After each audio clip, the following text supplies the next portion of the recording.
Ako sa lahat ng ating mga followers, andito naman po tayo sa Dekada TV Show kay Sir Angelo Bernardo po.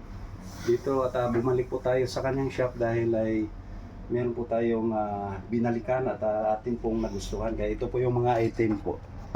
Panoorin natin. Ito po yung items na atin pong nagustuhan na kaya po bumalik po tayo. Ayan po yung mga miniature na maliliit na napakaluwang buti po yan, tsaka yung kulay blue. Ayan po yung mga price so ang tataas ito po, ayan po.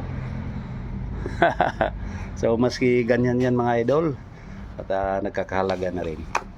Ayan po. So lahat ng mga idol, sana at nasiyahanin po kayo nitong ating ibinabahagi. Thank you for watching.